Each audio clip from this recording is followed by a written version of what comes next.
Volám sa Georgia a mám 28 rokov. 3 dni pred Vianocami som sa vrátila do svojho detského domova s kufrom v ruke a s nádejou, že tento sviatok bude jedným z najlepších za posledné roky. Mama ma doslova prosila, aby som sa vrátila, vravela, ako veľmi jej chýbam a že tieto Vianoce musia byť iné. Tak som zrušila plány s Jakeom, utratila takmer všetky peniaze, ktoré som si za 4 mesiace ušetrila na letenku na poslednú chvíľu, a letela 12 hodín cez 3 prestupy, aby som sa dostala sem. Prvým varovným signálom mala byť maminá reakcia na môj príchod. Žiadne objatie, žiadna radosť, len unavené óha, ty si prišla, bez toho, aby na mňa pozrela, ponorená do svojho časopisu. Dom vonal po vanilkových sviečkach a vyzeral ako z časopisu, všetko dokonalé a bezchybné. Moja sestra Hana mala doma svoje deti, 7-ročnú Emu a 9-ročného Tylera, ktorí ležali na podlahe obývačky s tabletmi, úplne pohltení svojimi obrazovkami. Kde je Hana? Opýtala som sa a položila kufor pri schodoch. Vonku, povedala mama, ani sa na mňa nepozrela. Vráti sa neskôr, načenie z tých telefonátov, ktoré sme si vymenili, sa úplne vytratilo. Tento pohľad na moju matku bol chladný, ako by som bola nepríjemná návšteva, ktorá sa objavila bez ohlásenia. Snažila som sa zbaviť tohto pocitu. Možno bola len unavená. Možno som to preháňala. Izba pre hostí je pripravená, určite si vyčerpaná, dodala, konečne sa na mňa pozriac. Bola som unavená, ale predstavovala som si, že budeme sedieť a rozprávať sa, dobiehať mesiace odlúčenia. Namiesto toho sa vrátila k časopisu, zatiaľ čo deti ignorovali moje pokusy o konverzáciu. Dom sa zdalo, že zostal rovnaký, ale ja som sa cítila, ako by som už nepatrila. V tú noc, ležiac v úzkej posteli pre hostí, v ktorej som spala nespočetne krát predtým, som sa dívala na strop a snažila sa presvedčiť samú seba, že zajtra to bude iné. Aká matka predsa pozve svoju dcéru domov na Vianoce, len aby ju ignorovala? Určite existovalo nejaké rozumné vysvetlenie. Teraz, keď sa na to pozerám, musím sa smiať na svojej vlastnej optimistickej predstave. Vysvetlenie sa naozaj blížilo, ale rozhodne nie rozumné. Druhý deň začal raňajkami, ktoré mama pripravila presne pre 4. 4 taniere, 4 poháre pomarančového džúsu, 4 sady príbora, nie 5. Keď som to spomenula s tým, čo som dúfala, že bude ľahkým smiechom, vyzerala skutočne prekvapene. Ach, prepáč, Zlatko. Zrejme som zvyknutá variť pre nás 4, na pamätný spôsob mi pripravila vajíčka, podávala ich na papierovom tanieri, zatiaľ čo ostatní dostali to najlepšie riad. Hana sa objavila okolo obeda, vstúpila s nákupnými taškami z ranného výletu, takmer si ma nevšimla, iba rýchlo povedala: ahoj, bola oblečená v peknom šate, jej make-up bol dokonalý, jasne mala za sebou veľmi príjemné ráno, zatiaľ čo ja som sedela v nepríjemnom tichu s našou stále vzdialenejšou matkou. Mami, môžeš postrážiť deti dnes večer, oznámila Hana.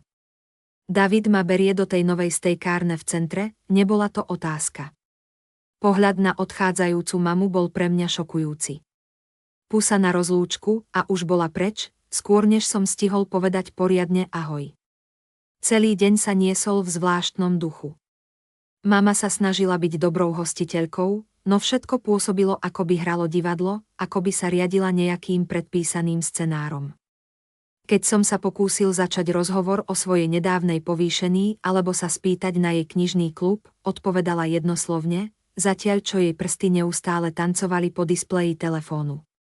Večer, keď sme sa snažili predstierať, že sledujeme vianočný film, sa mama náhle narovnala, ako by si spomenula na niečo dôležité. Vlastne, mám novinku, oznámila tónom, akým by hovorila o nákupe potravín. Odchádzam zajtra ráno. Stlačil som pauzu na diaľkovom ovládači. Určite som zle počul. Odchádzať kam? Na rezort Pinewood Springs, asi hodinu na sever. Mám na to rezerváciu už mesiac. Povedala to tak ľahko vážne, ako by sa chystala len na bežné nákupy. Ale veď zajtra je štedrý večer. Práve som prišiel. Slová vychádzali zo mňa pomaly, myseľ sa snažila spracovať to, čo hovorila. Vieme, Zlatko, ale naozaj potrebujem tento oddych. Bol to tak stresujúci rok. Deti ani nepodvihli hlavy od svojich tabletov. Hana ešte nebola späť. Sedel som tam a snažil sa zmieriť s faktom, že moja matka ma presvedčila minúť všetky úspory na to, aby som prišiel domov na Vianoce, a teraz oznamovala, že zajtra odchádza. Ale to nebolo ani to najhoršie. To najťažšie ešte len malo prísť. Ráno na štedrý večer sa mama chystala naložiť svoj kufor značky Louis Vuitton do auta.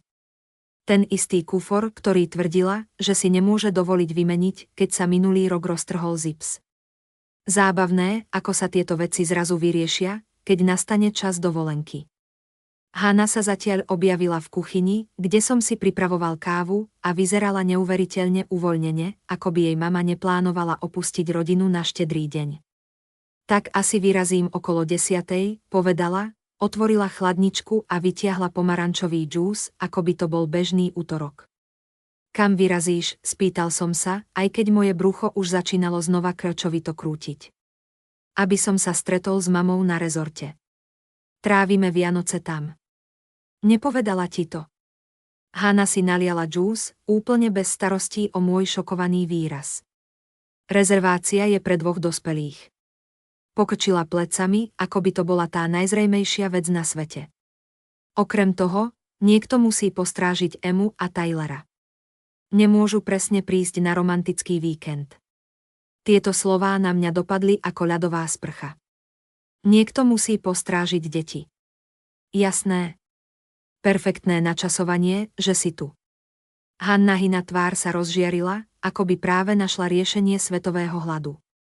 Všetko sa tak dokonale spojilo. Zíral som na ňu, čakajúc na punchline, na nejaké len si robím srandu, čokoľvek, čo by naznačovalo, že toto je nejaký zvrátený vtip. Ale Hana už prechádzala do skríň, ako by sa nič zvláštne nedialo. Deti sú super jednoduché. Emma mala rada tvarované mac and cheese, nie obyčajné. Tyler sa často hneval, keď trávil príliš veľa času pred obrazovkou, ale úprimne, stačilo mu nechať ho hrať jeho hry. Sľúbila som, že sa vrátim deň po Vianociach. Keď som sa ozvala, Hana mi zrazu pripadala zvláštne. Hovoríš mi, že ty a mama ste naplánovali vianočnú dovolenku, vedeli ste, že prichádzam a jednoducho ste predpokladali, že budem dbať na deti.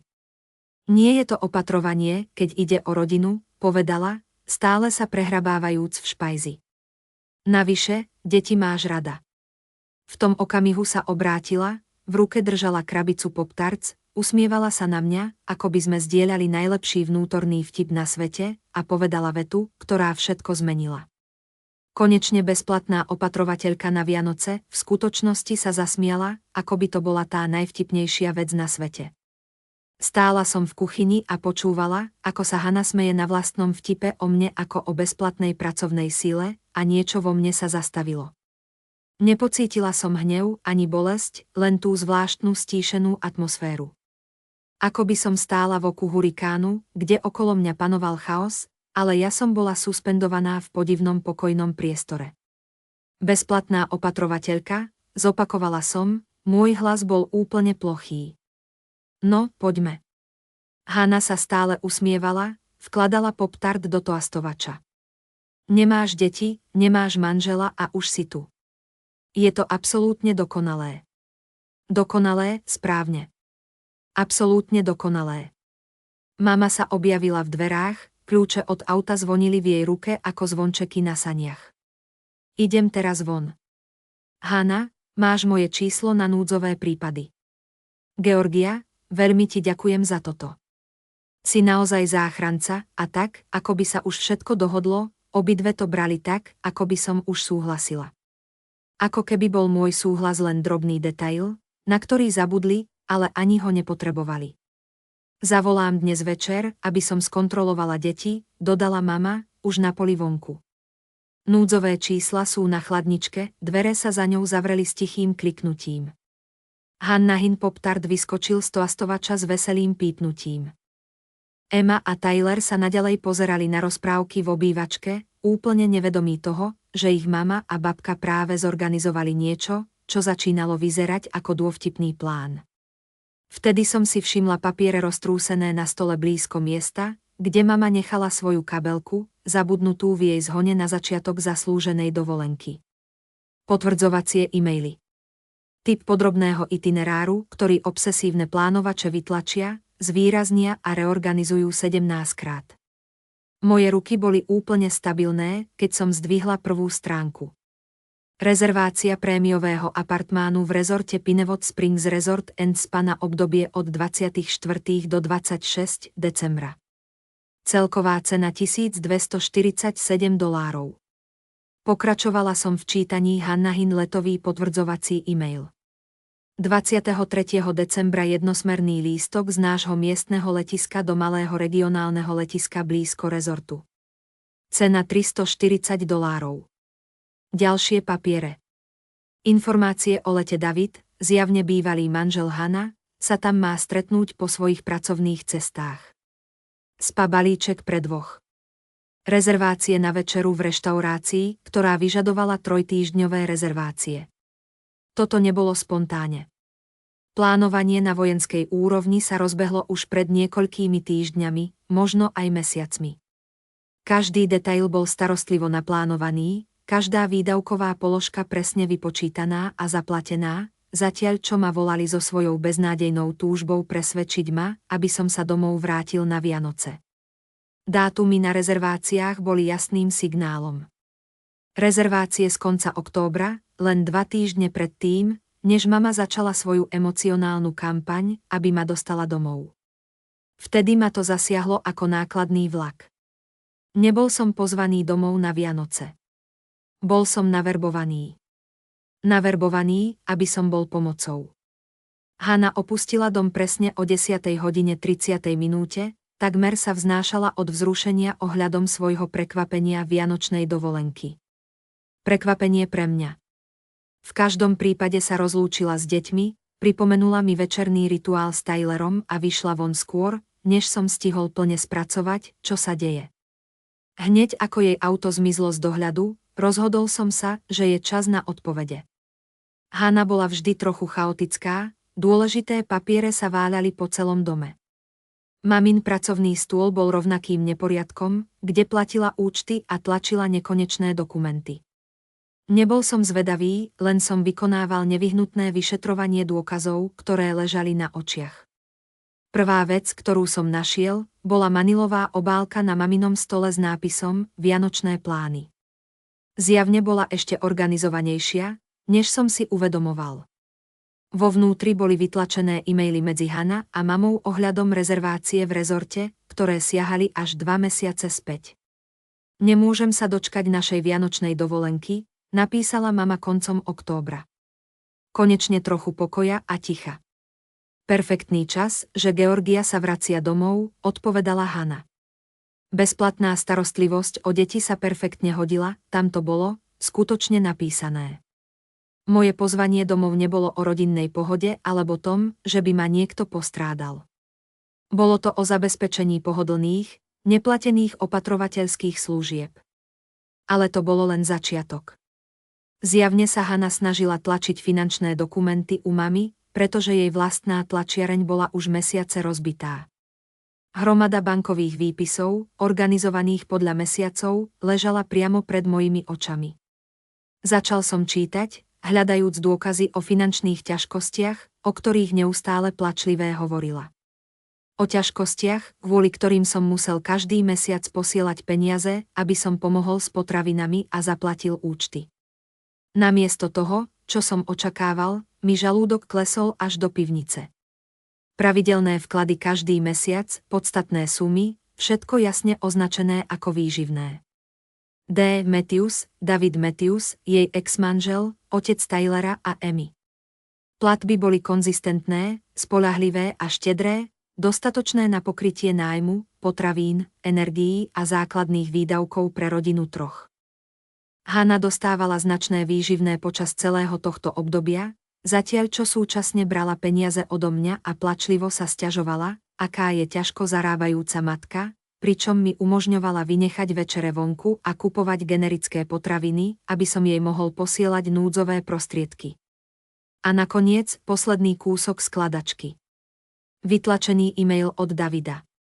Pred 3 týždňami som dostal predčasnú vianočnú platbu, ako sme sa dohodli, a navyše aj niečo extra na darčeky pre deti. Povedal som si, že si užijem sviatky.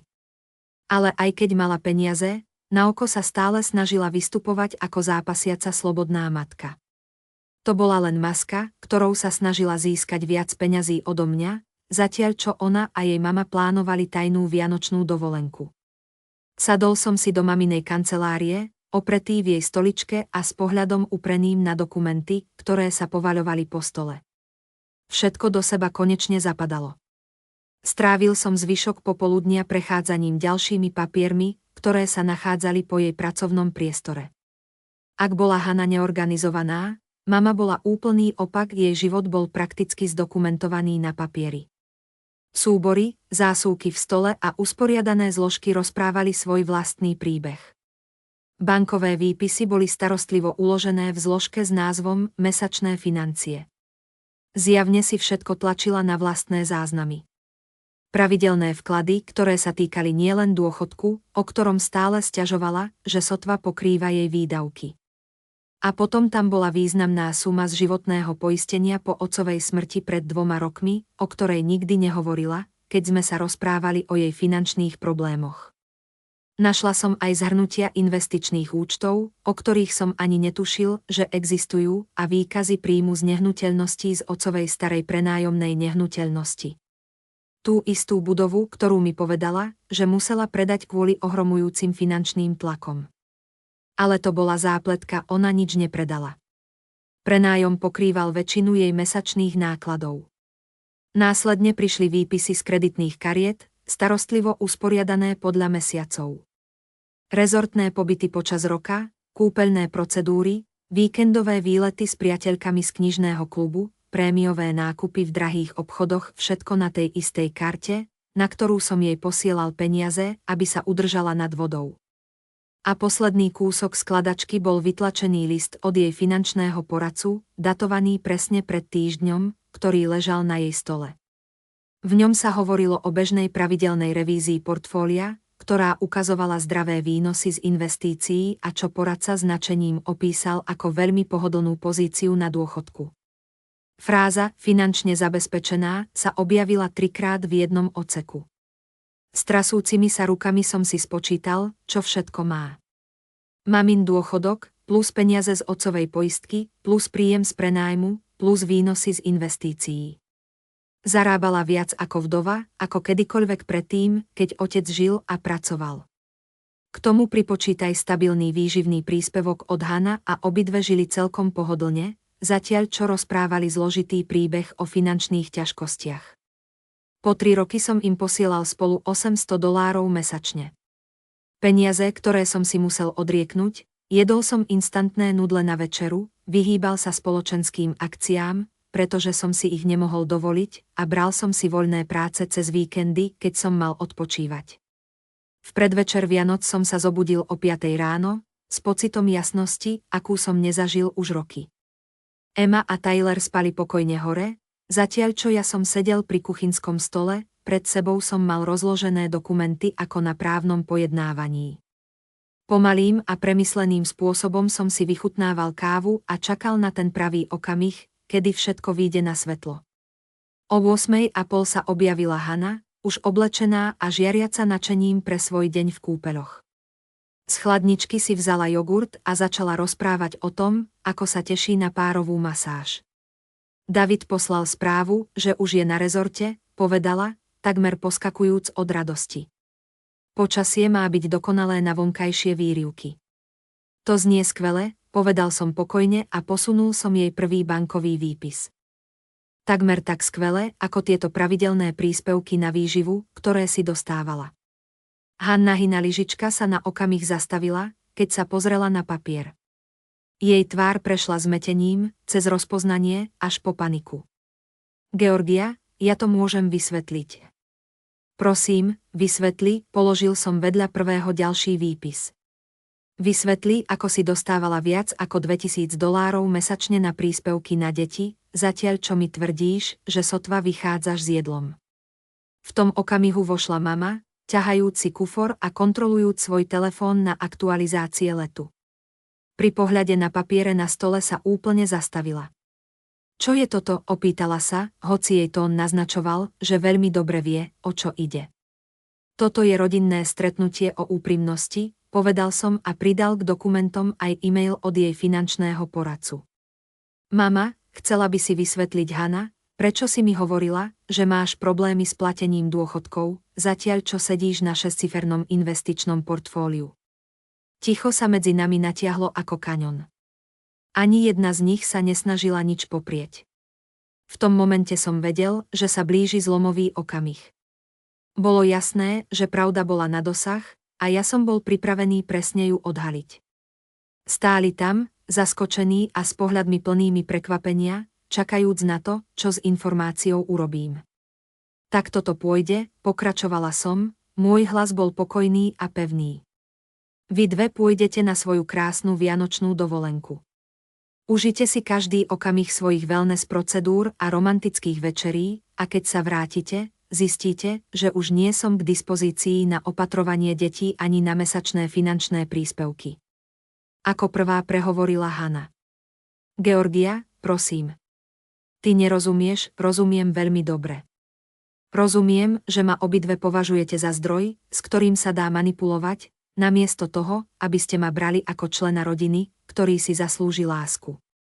Rozumiem, že celé toto vianočné pozvanie bola pasca na získanie bezplatnej starostlivosti o deti a rozumiem, že končím s tým, aby som bola vašou osobnou bankomatovou kartou. Mama sa posunula dopredu, jej tvár sa začala zčervenať. Počkaj, mladá dáma, nie, ty počkaj, prekvapilo ma, aký tvrdý tón som mala. Idem hore zbaliť si veci. Odchádzam dnes. Deti pôjdu so mnou do hotela, kým sa nevrátite z dovolenky, alebo môžete zrušiť svoju cestu a postarať sa o svoje vlastné povinnosti. Keď sa výbuch konečne ozval, bol to neuveriteľný pohľad. Nemôžeš to myslieť vážne, zakričala Hana, jej hlas stúpal do takých tónov, že pravdepodobne vystrašil psov 3 bloky ďalej. Georgia, rezervácie sú nevratné. Teraz nemôžeme zrušiť, potom máte problém, odvetila som, postavila som sa a začala zbierať svoje vytlačené dôkazy, pretože to nebudem riešiť za vás. Maminej tvári prešla farba z červenej na purpurovú. Po všetkom, čo sme pre teba urobili, takto nám to vraciaš. Opúšťaš rodinu, keď ťa najviac potrebujú, samotná drzosť tejto poznámky ma takmer rozosmiela. Všetko, čo si pre mňa urobila, ako si klamala o svojich financiách, aby som ti poslala peniaze, ako si ma oklamala, aby som letela cez celú krajinu a opatrovala deti, zatiaľ čo vy idete na dovolenku. Tieto deti sú tvojou neterou a synovcom. Hana už plakala, jej maskara sa začínala rozmazávať po lícach. Nemôžeš ich len tak opustiť, nepouštam ich. Odmietam poskytovať bezplatnú starostlivosť o deti, ktorú ste si mali zariadiť sami, zamierila som k schodom, ale mama ma chytila za ruku. Georgia Marie, ak vyjdeš z týchto dverí, neočakávaj, že ťa privítame späť. Rodina znamená obetu. Znamená to postaviť iných na prvé miesto. Obrátila som sa na ňu. Táto žena, ktorá ma vychovala tak, aby som verila, že moja hodnota sa meria tým, koľko toho dokážem obetovať pre pohodlie iných. Máš pravdu, pokiaľ ide o rodinu a obetu. Mami, ja som bola tá jediná, ktorá ich robila. Prosím, Hannahin hlas sa roztrhol. Nemala som dovolenku roky. Nebola som preč od detí mesiace. Potrebujem túto prestávku, potom si mala naplánovať riadnu starostlivosť o deti, namiesto toho, aby si predpokladala, že to budem poskytovať zadarmo, vytiahla som ruku z maminho zovretia. Idem hore zbaliť si veci. Máte 15 minút na rozhodnutie, či zrušíte svoju cestu alebo nájdete alternatívne riešenia pre svoje deti, krik ma sprevádzal, kým som stúpala po schodoch. Hana prežívala skutočný emocionálny výbuch, plačúce nad zničenými plánmi a premárnenými peniazmi. Mama sa rozčuľovala a vyčítala jej nevdak a rodinnú nevernosť. Z chaosu som začula, ako sa dvere do izby Emmy a Tylera pomaly otvárajú, keď sa prebudili na hluk. Rýchlo som si zbalila veci, hádzajúc oblečenie do kufra s presnosťou niekoho, kto urobil rozhodnutie, ktoré sa nedá vziať späť. Môj telefón zavibroval a na obrazovke sa objavila správa z leteckej spoločnosti: za ďalších $600 môžem odletieť už dnes večer, namiesto po Vianociach. $600. Pred 3 týždňami by to bola katastrofa.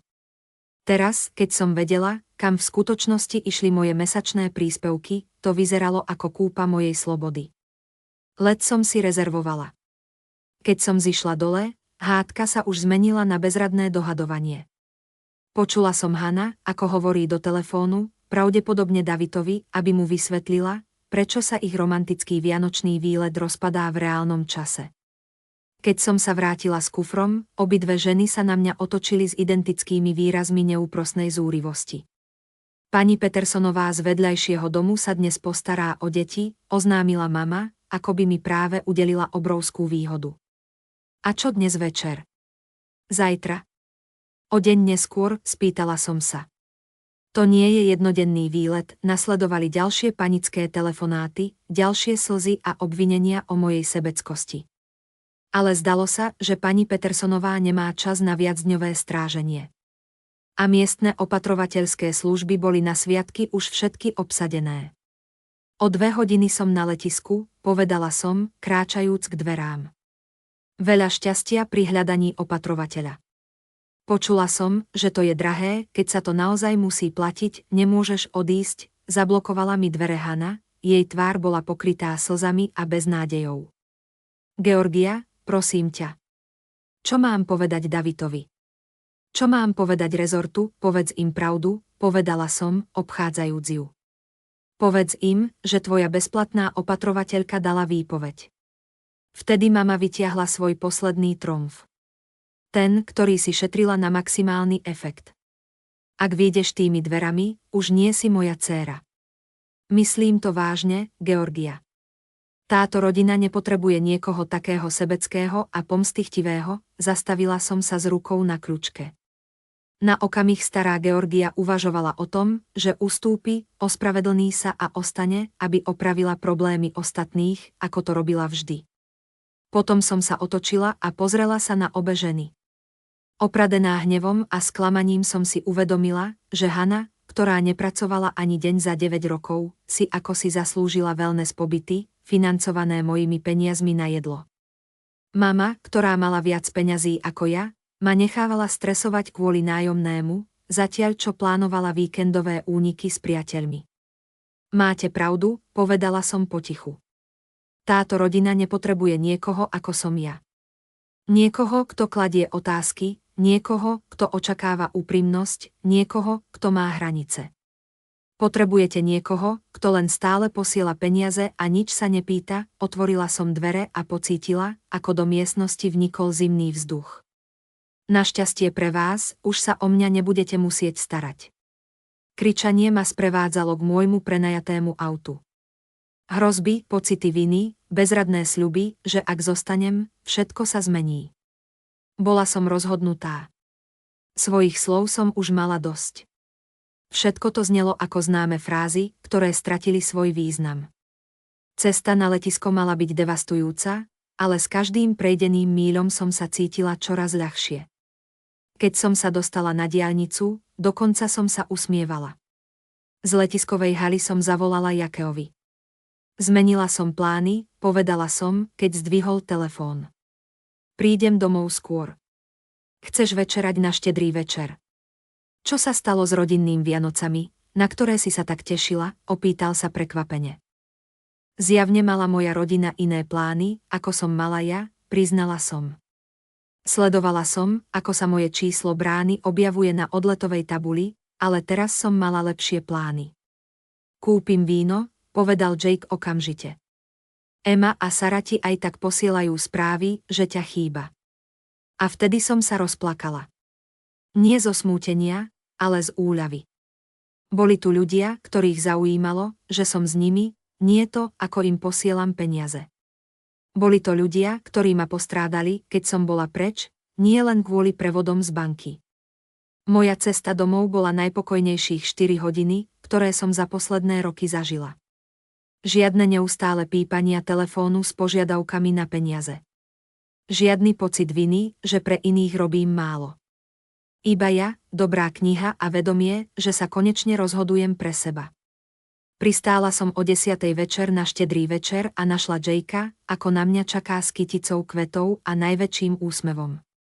Vitaj doma, povedal. A poprvýkrát vo svojom dospelom živote som cítila, že domov nie je miesto, kde som niekomu niečo dlžná. Bol to priestor, kde som bola jednoducho vítaná. Vianočné ráno s Jakeom, Emmou a Sarah bolo všetkým, čo som si predstavovala, že by skutočné sviatky mohli byť.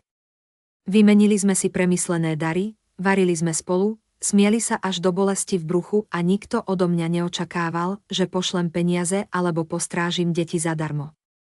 Sarah pripravila svoje známe škoricové šúľance. Emma priniesla šampanské na mimoši. Jake nás prekvapil playlistom hrozných vianočných piesní z 80. rokov, pri ktorých sme tancovali v kuchyni ako blázni. Takto by malo vyzerať Vianoce, opýtala som sa ich, keď sme sedeli okolo Jakeovho stola, preplnený a šťastný.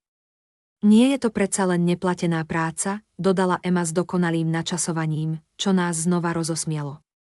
Môj telefón čas od času zapípal počas dňa. Správy od Hana, ktoré sa pohybovali od nahnevaných po prosíce až po zúfalé. Niekoľko zmeškaných hovorov od mamy. Všetky som vymazala bez toho, aby som prečítala viac ako pár prvých slov. Akákoľvek kríza, ktorú mali, už nebola mojou povinnosťou riešiť. Skutočné následky môjho rozhodnutia sa však objavili až v nasledujúcich mesiacoch, keď peniaze, ktoré som im každý mesiac posielala, jednoducho prestali prichádzať. Január bol zjavne časom, keď realita zasiahla Hana najtvrdšie. Bez môjho mesačného príspevku zistila, že Davidov príspevok na deti, hoci značný, vlastne pokrýval len základné náklady na výchovu 2 detí, jedlo, oblečenie, školské potreby, zdravotné náklady, aktivity. Všetko to sa nakoniec rovnalo presne tomu, čo už poskytoval. Prvýkrát za 9 rokov sa Hana musela postaviť pred realitu, že si nedokáže dovoliť životný štýl, ktorý viedla bez dodatočného príjmu. Životný štýl, ktorý financovali moje peniaze. Február priniesol panické telefonáty, na ktoré som neodpovedala, a zúfalé hlasové správy, ktoré som vymazala. Hana sa evidentne pokúsila získať kreditnú kartu na núdzové výdavky, no bola odmietnutá kvôli tomu, že nemala pracovnú históriu ani nezávislý príjem. V marci sa konečne vzdala a začala hľadať prácu. Počula som to od svojej sesternice Rachel, ktorá volala, aby sa opýtala, či viem, prečo sa Hana zrazu uchádza o prácu v maloobchode bez akýchkoľvek skúseností a s 9-ročnou medzerou v životopise. Má to ťažké, povedala opatrne Rachel. Zdá sa, že trh práce je ťažký, ak si nikdy skutočne nepracoval. Na chvíľu som pocítila záblesk niečoho, čo by mohlo byť súcitom.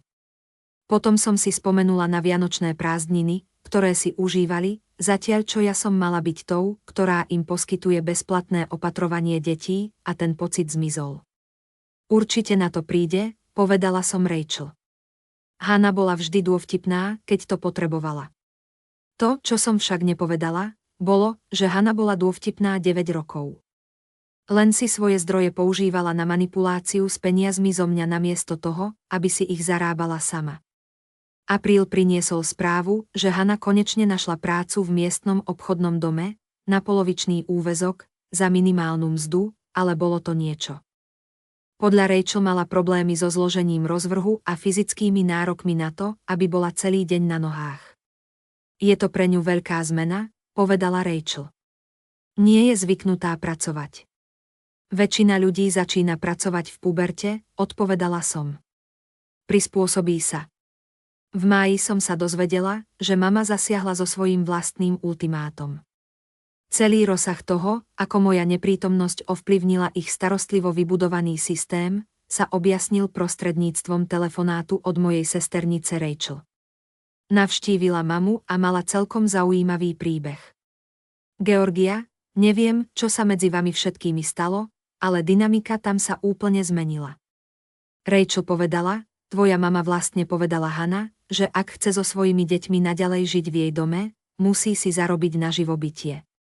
Zdá sa, že bez mojich mesačných finančných príspevkov sa mama rozhodla, že nemá záujem podporovať ďalšiu dospelú ženu na neurčito. Podmienky, ktoré stanovila, boli konkrétne a neopraviteľné. Hannah mohla naďalej žiť v dome s Emmou a Tylerom, ale musela sa postarať o všetky domáce práce, nákupy, varenie a celkovú údržbu.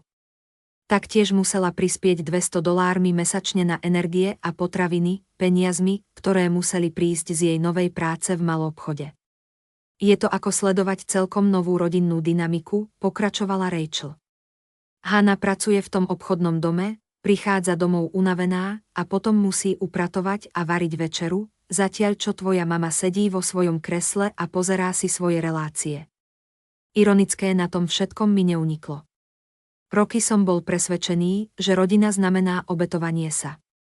Mama mi neustále opakovala, že musím dávať ostatných na prvé miesto, že moje finančné príspevky sú nevyhnutné pre prežitie všetkých. A teraz sa snažila preniesť tieto isté zásady na Hannu, len bez emocionálnych manipulácií a výčitiek, ktorými ma kedysi obťažovala.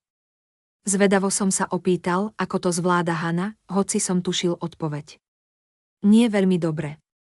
Neustále opakuje, že to nie je fér, že nie je zvyknutá na toľko práce, že sa na to nikdy neprihlásila. Ale tvoja mama jej len hovorí, že to je súčasťou dospelosti. Tieto isté lekcie, ktoré mohla Hannah získať už pred rokmi, namiesto toho, aby ju nechala žiť ako udržiavanú ženu, zatiaľ čo ja som nevedomky financoval tento stav. Deti boli v poriadku, vlastne lepšie ako predtým. Hannah bola teraz častejšie doma, viac sa zapájala do ich denných rutín. Musela, pretože už nemohla len tak zmiznúť na nákupy alebo spoločenské obedy. V júni, prostredníctvom rodinnej siete, som sa dozvedel, že Hannah pracuje na plný úväzok a dostala malú povýšenie. Stále bojovala, stále sa sťažovala, aké ťažké je všetko, ale poprvýkrát v živote sa naučila fungovať ako nezávislá dospelá osoba. Mama, na druhej strane, sa mala skvele. Jej peniaze boli opäť jej vlastné. Pridala sa do cestovateľskej skupiny pre dôchodcov a od jary už absolvovala 3 víkendové výlety. Žiadny finančný stres, žiadne výčitky za to, že zostala bez pomoci s Hannou a deťmi. Žiadne pretvárky okolo boja o prežitie. Nikdy nepotrebovala moje peniaze. Chcela ich, lebo mať ich znamenalo mať viac zábavy pre seba, zatiaľ čo niekto iný sa staral o Hanninu dlhodobú závislosť. Systém fungoval perfektne pre obidve, kým som prestal byť súčasťou tohto kolotoča. Teraz mali len seba navzájom na vyjednávanie a zdá sa, že ani jedna z nich nebola spokojná s podmienkami, keď nemohli manipulovať s treťou stranou, aby zabezpečila zdroje. O rok neskôr, na štedrý večer, sedím vo svojom vlastnom byte a balím darčeky pre Jakea, Emmu a Sarah. Skutočné dary, premyslené, zakúpené bez stresu a nevôle, pretože si ich teraz môžem dovoliť, keď už neposielam $800 mesačne ľuďom, ktorí to nepotrebovali. Môj sporiaci účet ukazuje zostatok, aký som nikdy predtým nevidel. Splatil som svoje kreditné karty, kúpil si slušné auto a dokonca som začal prispievať do dôchodkového fondu. Ukázalo sa, že som nikdy nebol zlý s peniazmi. Iba som ich dával príliš veľa preč. Rachel mi občas dáva aktualizácie o rodinnej situácii. Hannah sa zdá, že sa jej darí dobre v práci, dokonca si našla pár priateľov. Deti sa rozvíjajú s väčšou štruktúrou a pozornosťou od ich matky. Mama naďalej cestuje a užíva si svoje dôchodkové roky presne tak, ako predtým, len bez pretvárky, že potrebuje niečiu finančnú pomoc. Nikto sa neospravedlnil. Ani Hannah za klamstvá o svojich financiách. Ani mama za organizovanie vianočného babysittingového podvodu. Ani jedna z nich za roky emocionálnej manipulácie, ktorá sa skrývala za rodinnou lojalitou. Ale nečakal som ospravedlnenia. Ľudia sa neospravedlňujú za systémy, ktoré fungovali presne tak, ako mali. Niekedy uvažujem o tom, že by som ich zavolala. Väčšinou počas sviatkov alebo keď ma niečo pripomenie na pekné spomienky z detstva. Potom si však uvedomím, že vzťah, ktorý si prajú, nie je so mnou, ale s mojím bankovým účtom a mojou ochotou riešiť ich problémy. Niektorí ľudia ťa milujú takého, aký si, iní ťa milujú za to, čo im poskytuješ. Naučiť sa rozlišovať medzi týmito dvoma typmi lásky môže byť najcennejšou lekciou, akú som kedy dostala. Jake prišiel okolo 6:00 s fľašou vína a na sebe mal ten absurdný vianočný sveter, ktorý som mu minulý rok kúpila. Ako bolo v práci, spýtal sa a poboskal ma na líce, zatiaľ čo si vešal kabát. Dobre. Zaneprázdnené. Myslím, že v januári dostanem povýšenie. Slová vyšli z mojich úst ľahko, bez toho starého potónu úzkosti, či si budem môcť dovoliť oslavu alebo či budem musieť poslať extra peniaze inam. Mali by sme to osláviť, povedal a zasmiaty sa na mňa pozrel. Ak nemáš iné plány s tvojimi peniazmi, zasmiala som sa. Zvuk bol úprimný a ľahký. Nie, moje peniaze sú teraz moje peniaze. Zaujímavé, ako to funguje.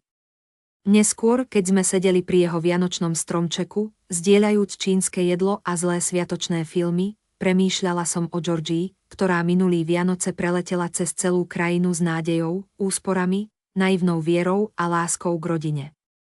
Bola to dobrá osoba. Zaslúžila si viac, než aby bola braná len ako bankomat s emóciami. Táto Georgia, ktorá sa naučila povedať nie, ktorá stanovila hranice a raz si vybrala samu seba, je lepšia. Nie preto, že by bola tvrdšia alebo zlomyselnejšia, ale preto, že konečne rozumie rozdielu medzi tým, byť milovaná a byť využívaná. Niekedy je najlepším darom, ktorý si môžeš dať, schopnosť odísť od ľudí, ktorí ťa tam naozaj nechcú. Veselé Vianoce mne. Odkiaľ dnes sleduješ? Napíš svoje miesto v komentároch nižšie a nezabudni stlačiť like a odber, ak si niekedy cítil, že ťa rodina berie ako samozrejmosť. Ak sa ti tento príbeh páčil, nezabudni sa prihlásiť na odber pre viac príbehov o nájdení svojej sily a voľbe seba samého na prvom mieste.